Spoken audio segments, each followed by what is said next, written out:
Hello, welcome back to another episode of I Captain of My Ship. Today I like to talk about what you can do when a child is not breaking the three rules, like not allowed to hurt himself, not allowed to hurt someone else, and to leave the surroundings intact. When it's doing all of that and you still see your child struggling, what can you do when there is a problem?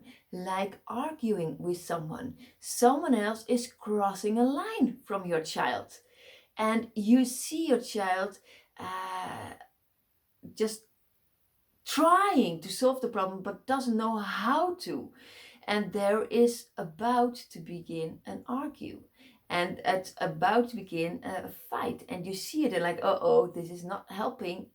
This child needs help. And then you go to your child, to the children, both are arguing, and then you can say, hey, I see there is a problem. And then you let each, and then I will give you the 5 steps you can do.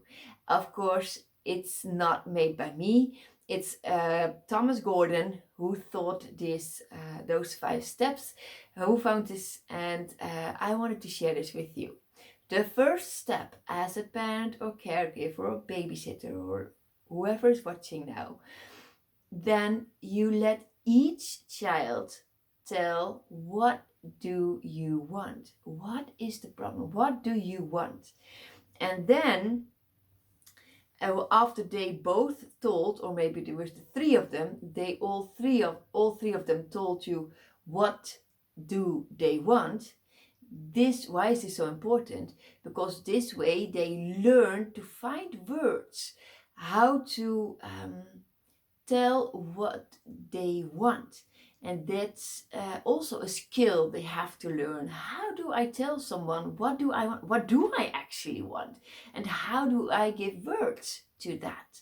So this is important for a child to learn. So that's the first step. And then the second step is, you as a grown-up, you summarize the problem. Okay, you want a ball and you want a ball to play. Well, that's not problem. That's not that's a problem. That's not possible. Sorry. So you summarize the problem. There's only one ball. You cannot play to get together with it. So that's not possible. You don't judge.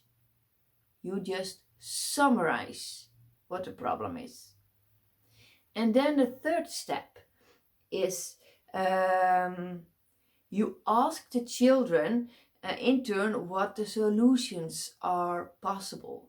So when a child is younger, of course this is different per age.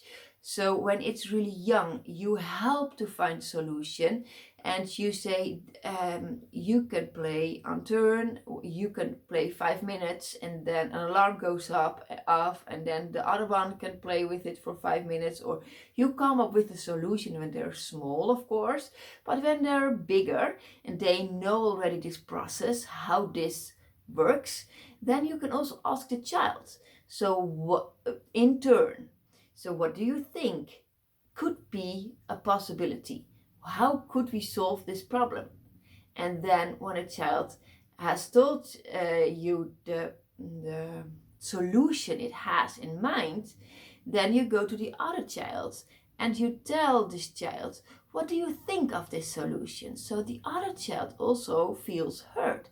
And all this way you don't judge. Very important as a parent. So then you ask this child, what do you want? What do you think of the solution? And when a child says, good idea, and then they start and play off and they do their game. So that's possible. But if this child says, I don't agree, I think it's a stupid idea, then you say, okay, possible.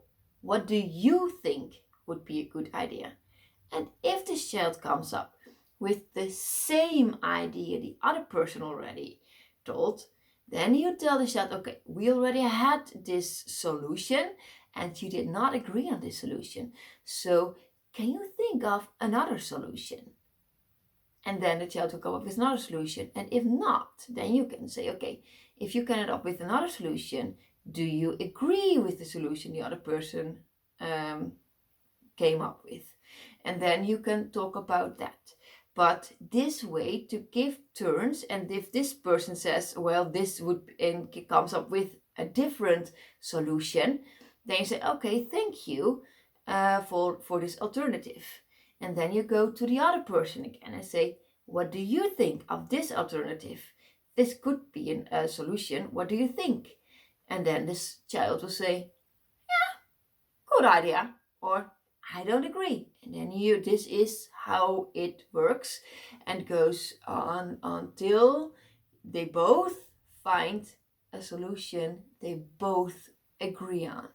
So this way they learn how to listen, how to think in solutions. They first of all, they learn to give words to the problem.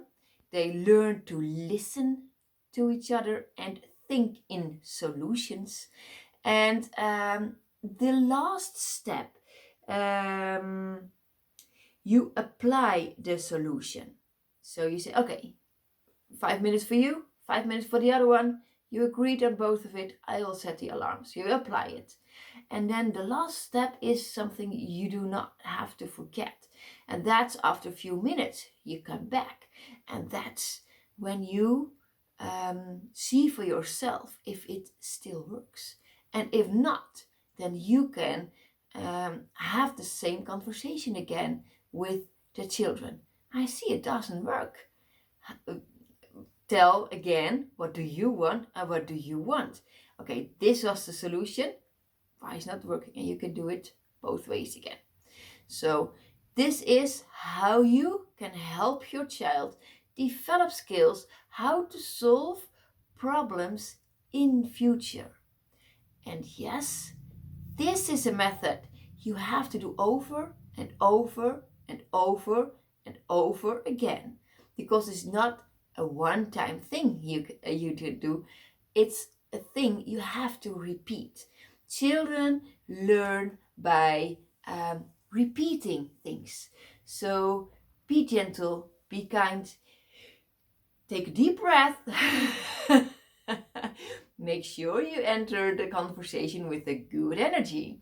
Because if you join the conversation with a bad energy, it's not working, of course. So make sure before you enter the scene of those arguing children that you take a few deep breaths for yourself and you're ready to move, to help your child how to solve a problem when in an argument, when someone is not respecting a boundary, and how you can do that. Okay, well, that's it.